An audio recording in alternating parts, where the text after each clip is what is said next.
Có đáng tự hào chăng?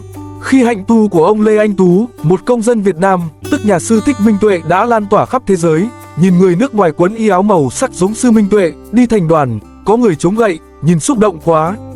Đáng tự hào quá phải không các bạn? Chào mừng các bạn đến với YouTube Yêu Đàm Hoa, thưa các bạn.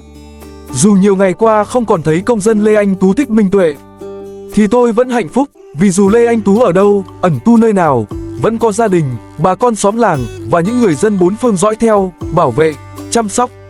Nhưng đâu đó trên mỗi nẻo đường, đâu đó trong trái tim dân Việt và công dân nước ngoài, vẫn mãi in đậm hình ảnh, tinh thần Minh Tuệ, một Minh Tuệ chấp nhận sự khổ hạnh, chấp nhận về không, vững tin và mãnh liệt theo đạo Pháp.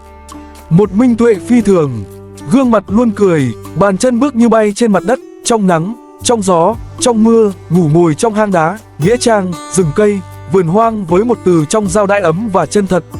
Kiến thức về đạo về đời vô cùng thông tuệ nhưng lại được ẩn trong khiêm cung, truyền tải năng lượng, ý chí, tình cảm, cách sống, cách ứng xử, tình đạo, tình đời trong đại chúng. Lan tỏa hình ảnh, y áo sang rất nhiều lĩnh vực trong nước và thế giới, thời trang Minh Tuệ, chân dung Minh Tuệ, phim tài liệu về Minh Tuệ, trường phái hội họa Minh Tuệ. Sự lên ngôi của Y Phấn Tảo. Trong thời gian gần đây, ngành thời trang Việt Nam đã chứng kiến một sự biến đổi độc đáo và đầy cảm hứng, khởi nguồn từ những bộ hành giản dị và thanh cao của các nhà tu hành. Điển hình là cuộc bộ hành của sư Minh Tuệ đã thổi một làn gió mới vào thế giới thời trang, tạo ra một cuộc cách mạng thời trang với Y Phấn Tảo làm trung tâm.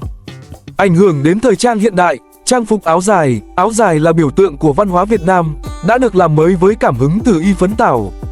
Những bộ áo dài mới không chỉ giữ nguyên vẻ đẹp truyền thống mà còn thêm vào những chi tiết thanh nhã, gợi nhớ đến sự tinh khiết và thanh cao của y phục nhà tu hành.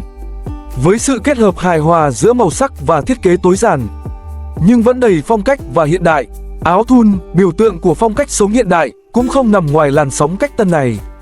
Những chiếc áo thun với thiết kế lấy cảm hứng từ Y Phấn Tảo đã trở nên phổ biến, mang lại cảm giác thoải mái, giản dị nhưng không kém phần tinh tế. Với các đường nét và màu sắc đặc trưng, tạo nên sự khác biệt và thu hút. Ngay cả trong lĩnh vực giày dép, xu hướng này cũng đã tạo nên dấu ấn. Những đôi giày dép thiết kế đơn giản, mang lại cảm giác nhẹ nhàng và thoải mái, nhưng vẫn rất thời trang và phong cách. Giờ đây hình ảnh những chiếc xe mang hình ảnh Y Phấn Tảo của thầy Thích Minh Tuệ đã còn phải là hiếm lạ trên đường phố. Cuộc cách mạng thời trang này không chỉ dừng lại ở việc tạo ra những sản phẩm mới lạ và thu hút, mà còn mang một thông điệp sâu sắc về sự kết hợp giữa văn hóa truyền thống và sự sáng tạo hiện đại.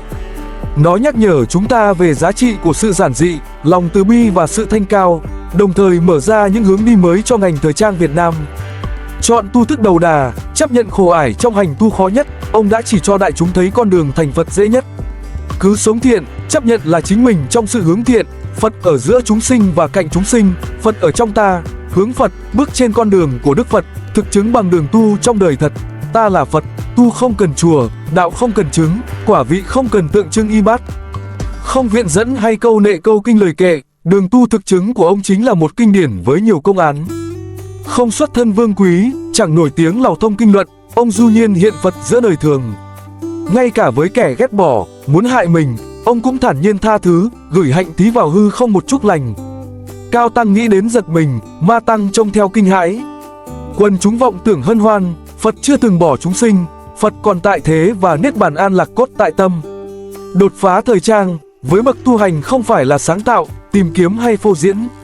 Chỉ đơn giản là tự nhiên như nhiên, là âm dương hợp nhất tự nhiên vận động như chiết tự chữ đạo trong lão giáo. Trong lẽ tự nhiên và thản nhiên ấy, ông đoàn kết, gắn bó đức tin Phật giáo với các tín ngưỡng tôn giáo khác, nhận được sự ủng hộ, kính trọng ngay cả từ những người khác đức tin, lan tỏa được cả tình thương yêu, chia sẻ với mọi người không cùng quan niệm, và vượt ra ngoài biên giới. Trong bước miên du khắc khổ chân thành của ông có sự chia sẻ và lan tỏa cực lớn.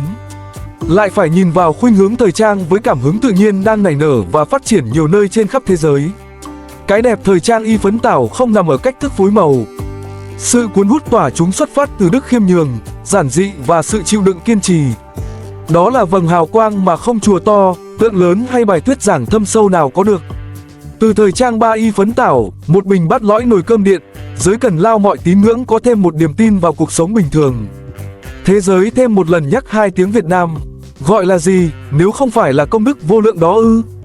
Tinh thần Minh Tuệ là bao dung, tha thứ, yêu thương người và thiên nhiên, khiêm cung làm con với tất cả, trong trong trẻo như nước suối, bồng bềnh phiêu du như mây trời, nhẹ nhàng như gió, ấm như lửa, tất cả có ở Minh Tuệ. Chỉ có Minh Tuệ thôi, chỉ hành khất bộ hành thôi, đi thôi, ngày ăn một bữa thôi, và mỉm cười thôi, nhưng sàm tăng cũng phải cuống cuồng, những ai u mê cũng phải tỉnh giấc, bào mòn được cái xấu, lột mặt được cái ác, thúc đẩy lòng từ bi thiện tâm cho mỗi con người, như một vệt nắng rất đẹp chiếu rọi qua sương sớm, qua hoàng hôn, qua tăm tối để làm rạng lên một cuộc đời. Một không gian sống đẹp và trong, hiền và êm ả. Tinh thần Minh Tuệ đã chạm vào tôi, đã từng ngày vào trong tôi, và chắc đại chúng cũng thế, tất cả trở nên hoan hỉ, trở nên nhẹ nhàng sống, trở nên ham sống và trở nên tự tin để tới vô thường. Nóng giận áp tay nghe Minh Tuệ, mệt mỏi nghĩ về Minh Tuệ, ganh đua nhìn lên Minh Tuệ, một Minh Tuệ như biểu tượng để đồng hành, để hướng tới, để tỉnh thức, để chữa lành, để hoan ca. Cảm ơn đất nước đã xuất hiện một Minh Tuệ.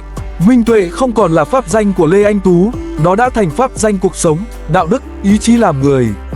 Xin cảm ơn quý vị đã theo dõi và đồng hành cùng chúng tôi. Hẹn gặp lại trong những video tiếp theo.